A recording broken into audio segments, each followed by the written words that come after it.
So we saw a big demand for everything that had to do with construction, renovation, paint, all of that. So COVID was a big boom for petrochemicals. The chartering part is probably very different because of the size, if you trade something like gasoline and naphtha, you're used to chartering full vessels. Because of the size, we're often parceling. So we move 1 KT, 3 KT, 5 KT, 10 KT. Hello everyone, welcome back to a new podcast episode. So today in this episode, we are joined by Nick. Nick, it's a pleasure to having you today. Can you introduce yourself, please? Thank you very much for the invitation.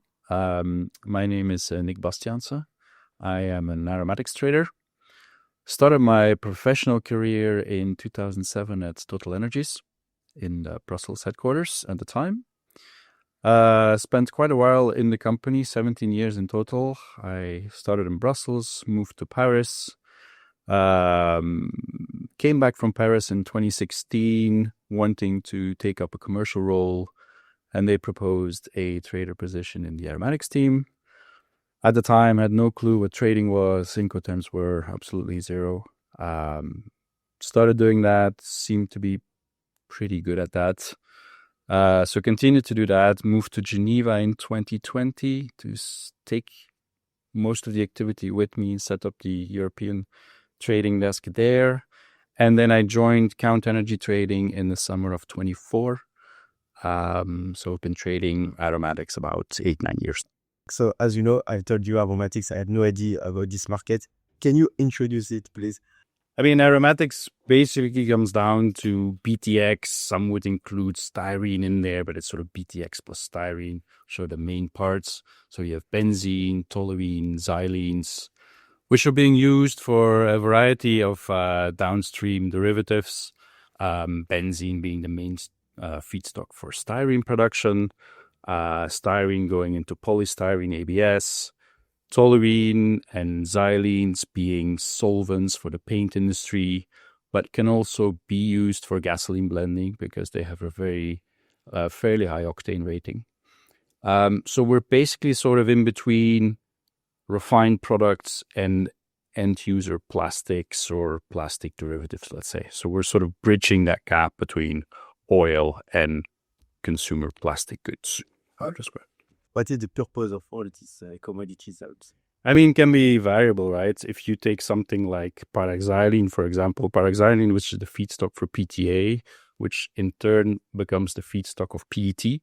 And PET is as very simple as the plastic bottle of Coca-Cola that you buy in the shop, which is made out of PET. Benzene, styrene, and you go to polystyrene, a number of plastic packaging will be polyethylene, which is the olefins chain. So everything that you see here, which is some form of plastic, is very likely to have an aromatic in it at some point. Okay, very interesting. As you mentioned that all of them we are producing with it's like crude oil at the beginning, and then it's like a refined product. Correct.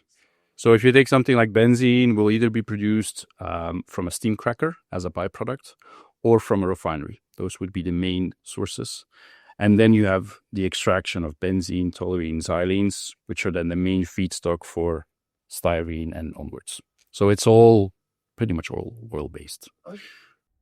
So you manage all these different commodities because you mentioned few of them, not only one, not only benzene. So, yeah. Or is it in terms of for you in your daily job, in your career, like in terms of percentage, like did you manage more ones than other one or? I touched all of them at some point in my career. Today I focus more on the BTX part, benzene, toluene, xylenes. And then, because basically at some point you have people who are specific to a certain product. I have touched styrene in the past. I'm not touching it today. We have a styrene trader in the company who does that. So it depends. But in the end, they're all very, very related, right? Styrene prices will be very dependent on what's happening in the benzene market. So you're constantly in contact with your colleagues because they want to know what's happening upstream and we want to know what's happening downstream. Because one has a big impact on the other. Okay, in terms of size of the market, if you compare with fertilizer or something, we won't compare with oil because it's not the same size. Yeah. Well, we're small, right? We're small in the sense that we're quite niche. But we are very dependent on the bigger markets. As we just said, we are very dependent on crude and refined products. Toluene and Xylene will be very much linked to gasoline pricing. If there's a driving season, what they call, which is typically the period of April to, let's say, August, when, a lot of Americans especially start driving a lot in summer season, there is, generally speaking, a lot of demand for octanes. So that will influence pricing of our product, will influence the demand of our product. We had a very good driving season in 2022 and 23, not so much in 24. So that's where yes, we are in a niche in the petrochemicals business, but we look quite a lot at what's happening upstream in the refined sector. Okay, quite clear. Thank you for these insights. Now I want to ask you more about the trading side. First of all, how is it to trade these commodities? And then after, can you explain the fuel process after this? Yes. So the trading, I would say, is quite similar to refined products in a sense that it's a liquid as well. It's linked to that. The trading, the prices are very correlated, as we just said. So in a way, the pure trading, I would say, is not very different than gasoline or naphtha or something like that. Obviously, much smaller, especially in Europe. The chartering part is probably very different because of the size. If you trade something like gasoline and naphtha, you're used to chartering full vessels, and you're in control of the vessel. You want to go from point A to point B, charter a vessel, load it up, and go. Because of the size, we're often parceling. So we move 1 KT, 3 KT, 5 KT, 10 KT, and we're on a ship with 5, 6, can be up to 10 different people. And obviously that ship is going to make stops in between. So you're not in control. You know that your product wants to go from A to B, but there might be C, D, and E in between, and anything can happen. If there's a product that is not yours, which has a problem at some point, a disagreement between the buyer and the seller, and the vessel has to wait until it's resolved, then you're also waiting your product. So that makes it a little bit more challenging in terms of timing on the logistics. Okay, so why we don't, are you using like one vessel? Why not like just a tiny vessel like a coaster, or is it? We do sometimes. So within Europe, you could have smaller coasters that could do 3 and 5 KT where you're in control. But if you want to cross the Atlantic, then generally speaking, it's difficult to find enough cargo to fill up a full vessel. And that's where you tend to have to settle for 20% or 50% of the vessel, which then gets filled up by. What about the routes itself? Is it like, do you have a specific trade flow of these commodities, or it's?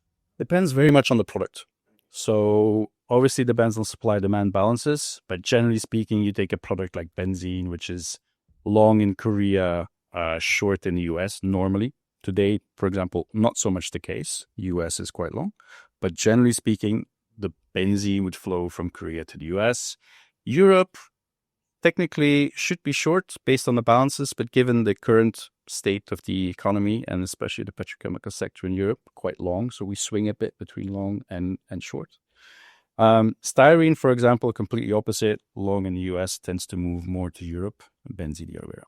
So it depends on the product. Also depends a little bit. Obviously, there's I would say a theoretical imbalance that's always there. And then that shifts, of course, with supply and demand dynamics. Producers that have outages, more demand because of seasonality or whatever. Yeah. Okay. Let's talk about the driver, like the demand of it, how it works. I mean, what kind of demand it is, on when do you have less demand, on why? So yeah, as I said, part of it is let's say gasoline demand. Some of the products that can go there are very correlated to that. And then you pretty much look at all the downstream sectors. That can be consumer goods, what we saw, for example, during COVID, there was a huge boom in demand for packaging. Everyone was ordering takeout foods to be delivered. So for example, the very simple polyethylene packaging of food or cooked meals, there was a huge demand for that. We saw that a lot of people were obviously not traveling, but renovating their house.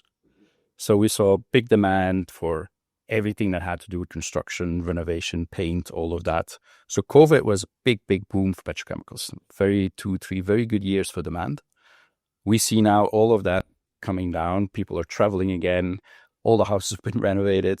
So you see that demand is like. So automobile, also a sector where a lot of products go.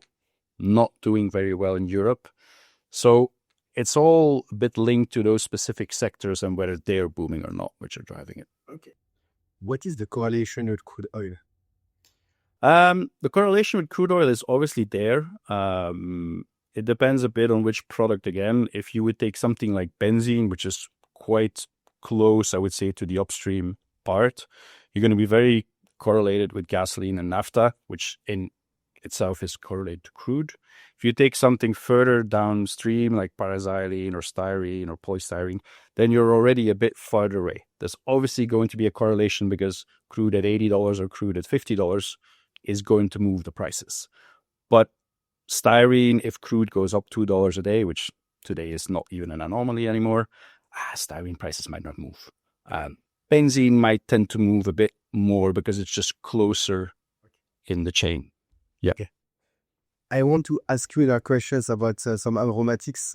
Some terms I have no idea. Okay. BTX. It's just the abbreviation for benzene toluene xylenes. Okay. So it's very simple. Perfect. So we talk about it. Yeah. The beginning. On the styrene monomer. Styrene monomer. Basically, because styrene is a monomer, which then gets converted to polystyrene, which is a polymer. So basically, that in the process, you're going to use styrene as a feedstock, which is a monomer, to convert it to a polymer, which is polystyrene. And then that polystyrene becomes, so styrene is a liquid, but polystyrene is actually a pellet of plastic, which is touchable. Yes. Okay. So, what kind of need this kind of? Again, polystyrene is going to be plastic packaging of whatever form or shape that you want it, that can be molded and used in daily life and in a variety of things. It's not aromatic anything. So it's not technically styrene is not an aromatic. Okay. So it's the except for this. And do we have other kind of commodities the audience should know about what you are dealing with? Those are the main ones. Obviously, we do smaller products that are even more niche than the niche we're already in. You take something like cyclohexane or aniline, or if you take the list of because we also have a distribution company within Count Energy Trading that distributes, I would say, smaller niches and also in smaller volumes, trucks, ISO tanks, those type of things. There's a list of 100 different products that you could trade. Obviously not in the volume and in bulk like we do on the aromatic side, but there are a lot of them. Okay, that's it. Okay, now let's focus a little bit on trading. Yeah. I already made some podcasts with traders, but I like to a bit repeat the same question because each of every guest has a different answer, I would say. Yeah. For you, what is the difference between a paper trader and a physical trader? And do you have this in your industry, in your niche? We do it to a certain extent. Our paper market is not as developed as something like the refined product paper market. So there is some paper. It's developing, especially in Asia. It's quite liquid. In Europe and the US, not so much.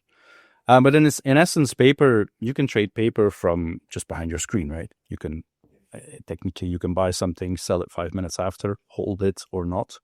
It's a very simple process where it's almost similar to stock trading, right? Buy a stock, hold it, sell it, push a button, and it's done.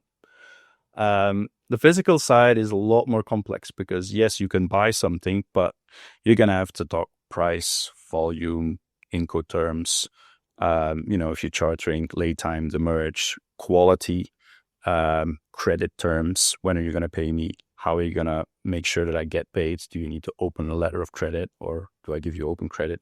So there's a lot of things that get involved in a physical trade that you don't have with a paper trade. Okay, let's define the entire process of it from the beginning. So how it was, you have the offer from your clients? Could be, yeah. I mean, generally speaking, if you do a physical deal, at some point, generally speaking, you start with volume and timing, right? Someone comes to you or you go to someone and say, okay, I need 5,000 tons of this product in April. That's the start of it. If you feel that you can supply that, yes, we can. Price, becomes obviously quite important. You negotiate based on, where you think the market is, where they think the market is. Incoterms, do you want it FOB, CIF, DEP, are they going to pick up the product? Or are you going to ship it to them?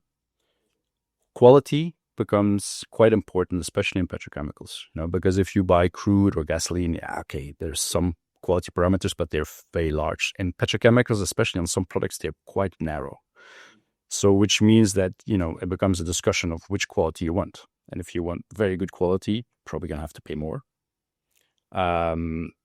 Credit terms becomes an issue. Okay, generally speaking, in petrochemicals in Europe, it's 30 days after BL, but that can be 60, that can be 90. And again, you can give someone 3 years credit, but it will be reflected in the price because money is not for free. Inspection, okay, who's going to pay for the inspection? Do we do that 50-50? Who are we going to appoint? Where do we test the product? In the short tank, on the vessel, when it loads, when it arrives? When does risk get transferred? When does title get transferred?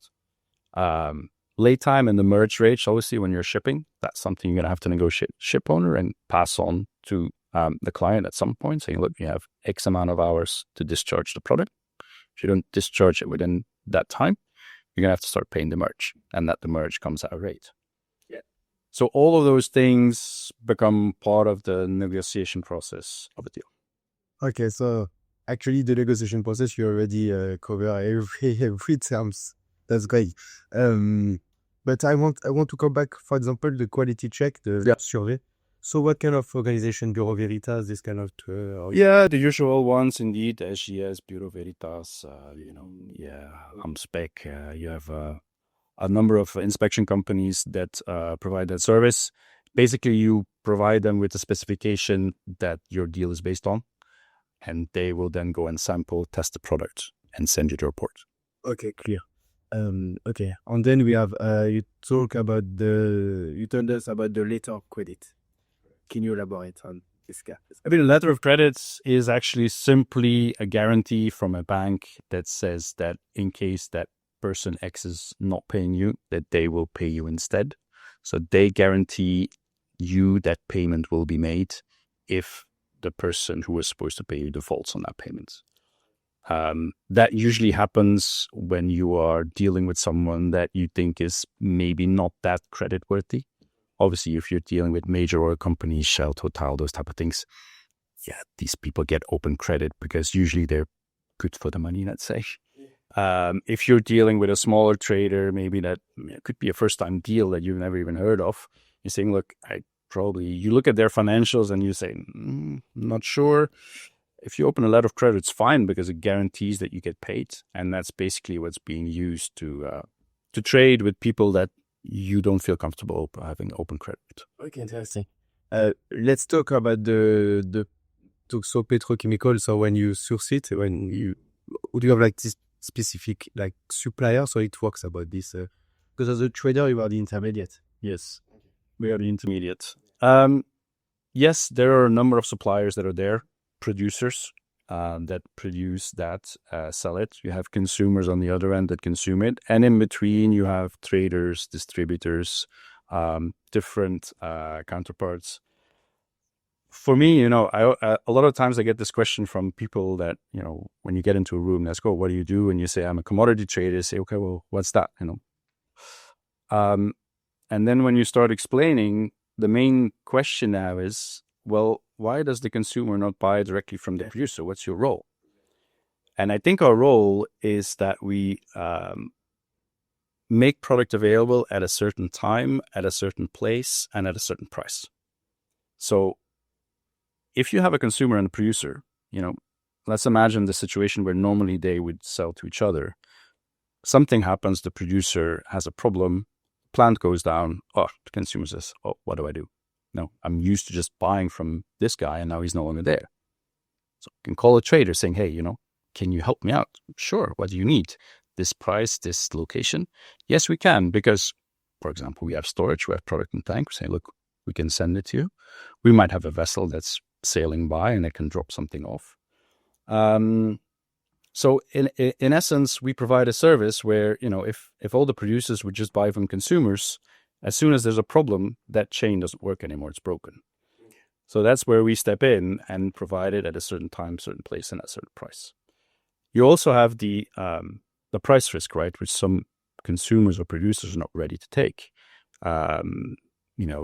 we have Asia, Europe, the US, the Middle East. They all have different pricing dynamics, different pricing indexes. So if someone wants to buy a product from China and says, look, I'm happy to buy it, but I don't feel comfortable, having it quoted on a FOB Korea basis. I prefer to buy it on a European index. And the trader will say, no problem. I'll take the risk. I'll manage the Asian pricing. I will sell to you on the European pricing and take the risk.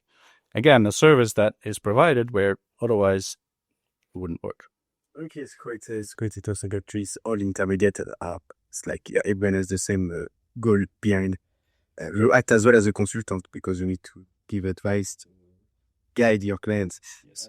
Let's talk about the price of your commodity. For example, if I take into account the first one, we say the PTX. Yep. Benzene, how it works in terms of per ton. Is it the price per ton or per? It's a price per ton, generally speaking. In Europe, it's a price per ton. In Asia, it's a price per ton. Our US colleagues always try to be a bit more difficult because they don't like the metric system. So there's cents per gallon. So they do volumetric and we do weight. And then when we ship, we have to convert, take into account the density, etc. What is the price?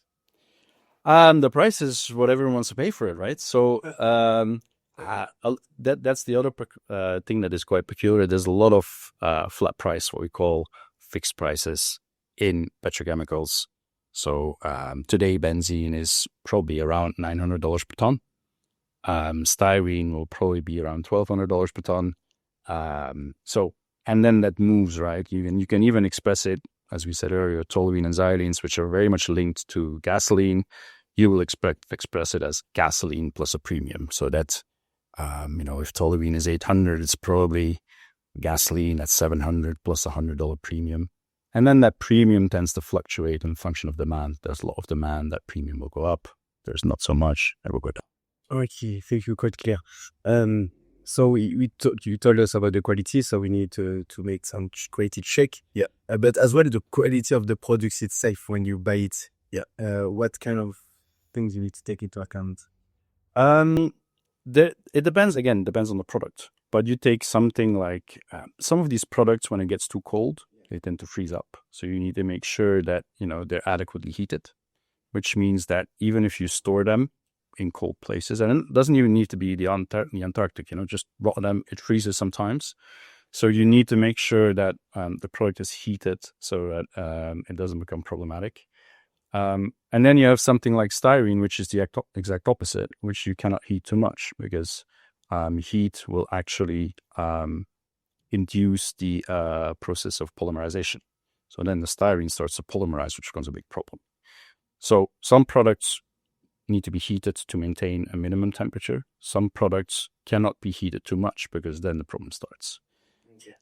In the case of styrene, for example, you add an additive also to prevent that process from happening, because you can imagine the product starts polymerizing, it expands, right? Yeah. So at some point your tank's going to explode. Okay. Now I want to ask you more question about you mentioned demurrages. Okay.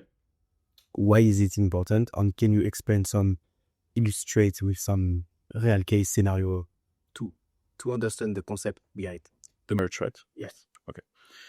I'm not a shipping professional. You know better than me, but my basic understanding, of course, you charge a vessel and you agree a price with the ship owner to move from product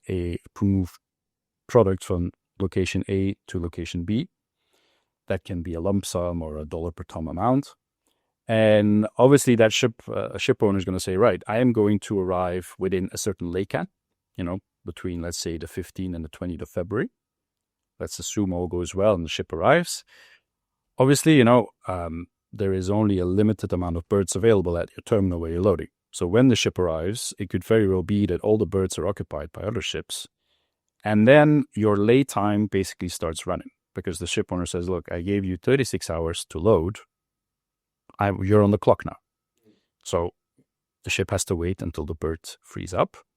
The ship goes to berth and loads. And at some point, you might have used 56 hours instead of 36. But the ship owner will say, look, we agreed on 36. It took you 56. So those 20 extra hours, I'm going to bill you at a rate, which is basically the demurrage rate. And the same happens at the disport. And so at the end of the voyage, any time that you used, which was not included in your initial deal, you're going to have to pay. So it's basically like overtime. If you work longer than you were supposed to, you're supposed to pay extra. Okay. Interesting.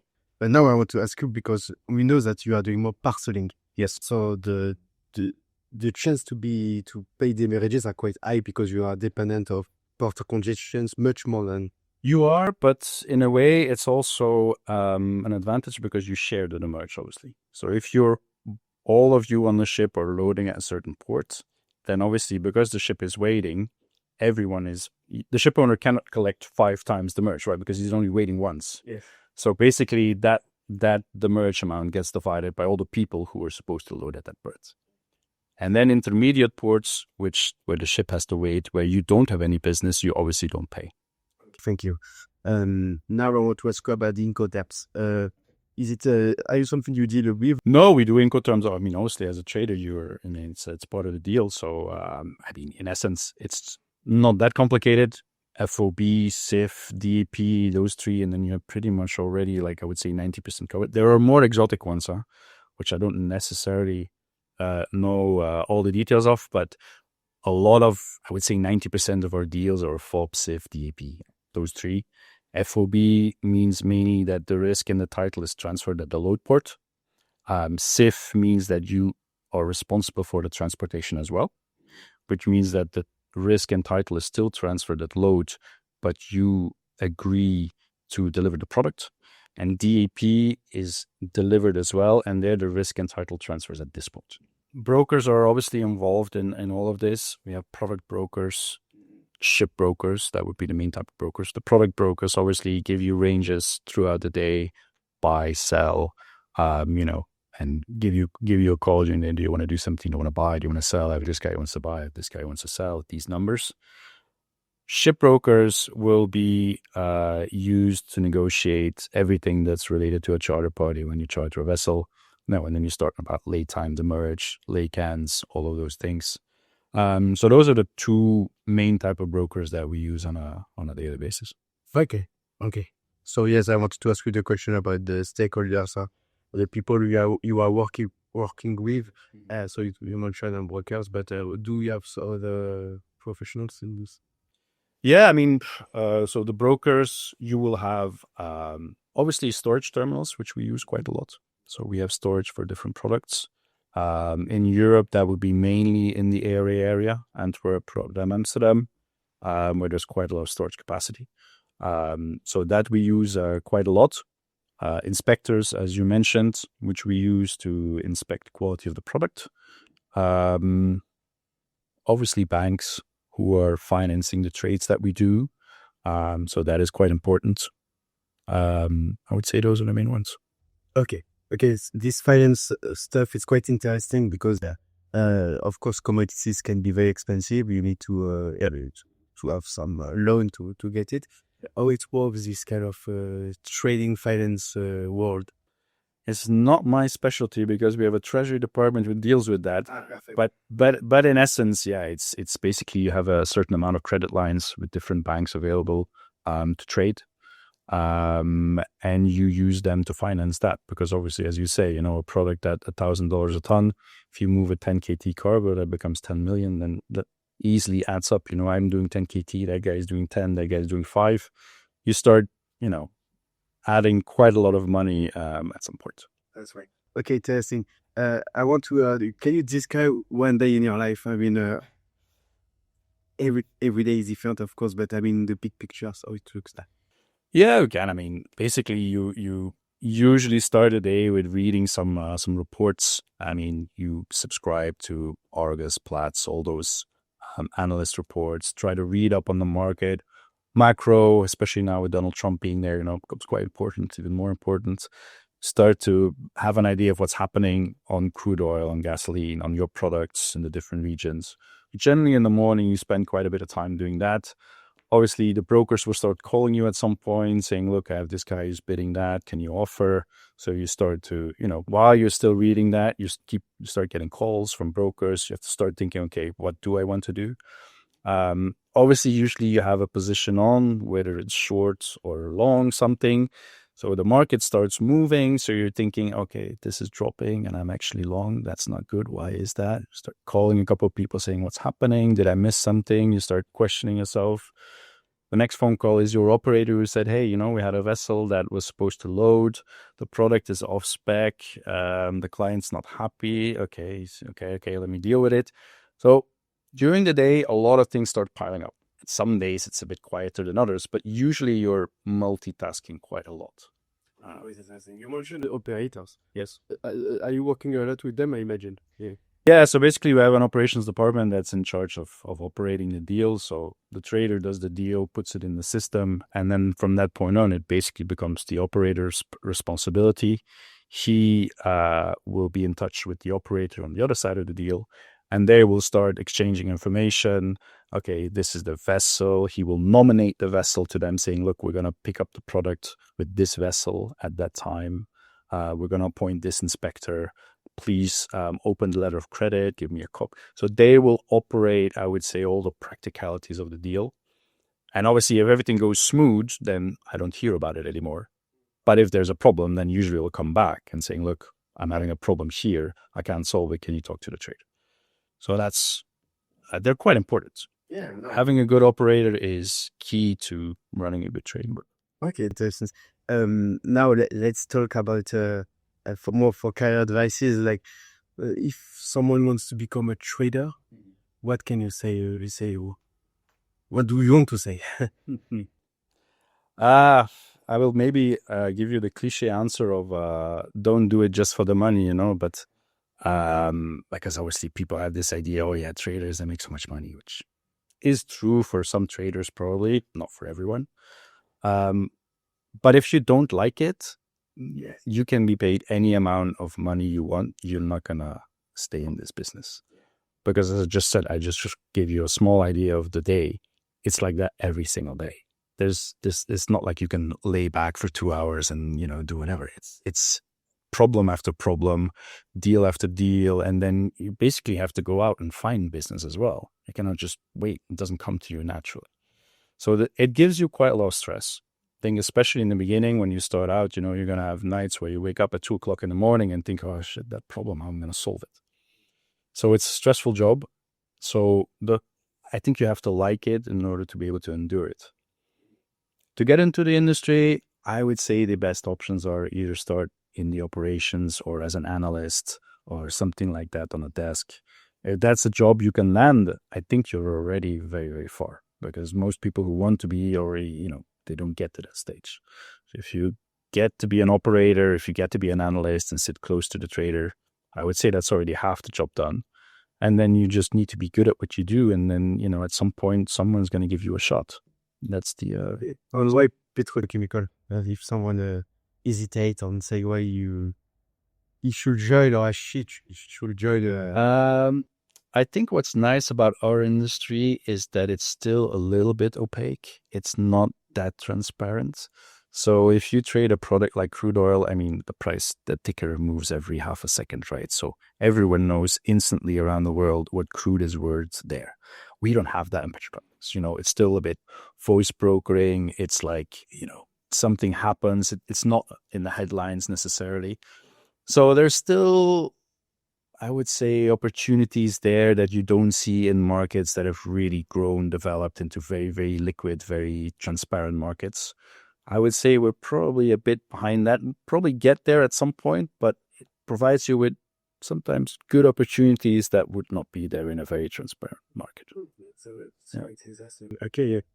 Do you want to add something for the end of the episode? Well, thank you very much for inviting me. This was my first podcast ever. So thank you very much. And I hope that, whoever's out there learned something today about petrochemicals. I think a lot of people sometimes underestimate how big of an impact they have on their life. As we just said, you look around the room, there's a lot of things that we can point out which are actually made of oil through petrochemicals. But yeah, I hope everyone enjoyed it, and thanks for inviting me. Thank you for your time. You're welcome.